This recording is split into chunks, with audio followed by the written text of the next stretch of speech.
يسعد أوقاتكم حبايب قلبي. إن شاء الله كل عام وأنتم بخير وينعاد عليكم بالصحة والسلامة شهر رمضان الفضيل. إن شاء الله هيك ربي بيتقبل طاعاتكم وأعمالكم ويديم عليكم الصحة والعافية. هلأ اليوم وصفتنا لليوم هي وصفة رمضانية كتير منحبها، كتير سهلة وكتير طيبة، اللي هي تمر هندي. خلينا خلينا نروح على طريقة التحضير.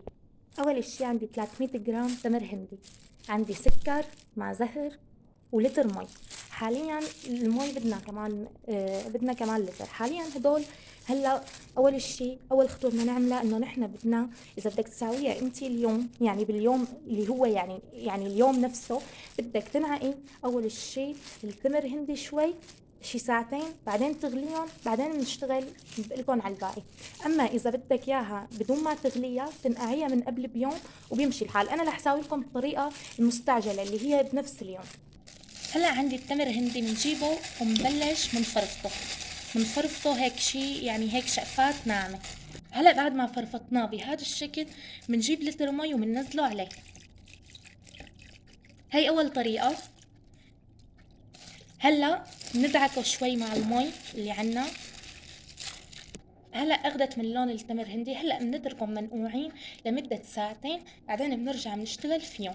هي بحال اذا بدك يا مستعجل، فيكي ما تنعقيهم، فيكي دغري هدول نفسهم تاخديهم تحطيهم على الغاز تغليهم لحتى يغلوا اول غلوه، ثاني غلوه بتشيليهم وبتبلشي بتشتغلي فيهم. يعني هيك بتزبط، والطريقه الثانيه بتزبط. وطريقه انك ما تغليها بالمره هي لازم تكوني ناعقتيها من قبل النهار. هلا بنتركهم شي شغله ساعتين، فيكي ما تتركيهم دغري تغليهم، بس انا حاتركهم شغله ساعتين وبرجع مشان تاخد المي، تاخد نكهه التمر هندي اللي عندي. يلا هلا بنجيب طنجره بعد ما مرق عليهم وقت ساعتين وبنحط الخلطه اللي عنا، يعني ونشغل تحتها وبنتركها لحتى تغلي.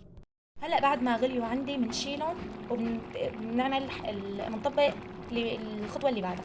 هلا اللي بالطنجره صبيناهم بقلب مصفايه هيك، ومصفايه ناعمه تكون، وجبنا طبعا تحتها شيء يعني زبديه او اي شيء. هلا بنبلش. هي مثل ما هنين بنحط لهم. هلا انا عندي جبت لتر مي، بنبلش بنحط لهم شوي شوي لتر المي وندعك فيهم. شايفين بهي الطريقه؟ شايفين؟ نحط شويه مي بارده، طبعا اللتر اللي جبته مي بارده، وبندعك فيهم لحتى نطلع كل شيء بقلبهم. هيك بعد ما عندي مثل ما قلت لكم بنحط لهم المي وبنضل ندعكهم لحتى يطلعوا كل شيء بقلبهم على دفعات. هلا بنجيب المصفايه نفسها وبنصفيهم بقلب زبديه. ليش برايكم صفيناهم؟ كرمال هدول، شايفين هدول اللي بقلب الهي يطلعوا. يعني صفيناهم. هلا بنجيب كاسه السكر، 3/4 كاسه سكر عندي، يعني تقريبا 150 جرام سكر. ومنحركم. طبعا السكر بيرجع حسب انت، يعني حسب انت شو قد ايه بتحبي السكر، يعني بترجع للاذواق. بنحركم كتير منيح. لازم ننزلها بهي المرحله، مو بمرحله يكونوا باردين.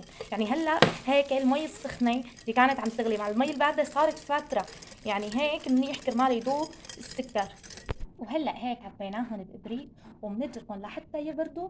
اخر شيء بنحط الماء زهر. انتبهوا على هي النقطه، بنتركه لحتى يبردوا. اخر شيء بنحط الماء زهر لتطلع طعمته. صار عندي وقت اني احط الماء زهر. هلا بنجيب الماء زهر. انا الماء زهر اللي عندي اسانس، فبنحط بس نقطه نقطتين بس، مو اكثر. وبنحركهم، بنحرك كرمال يختلطوا مع بعضهم. وهلا صار وقت نصب ونشوف النتيجه. ايه يا عيني يا عيني يا عيني يا عيني. سلام.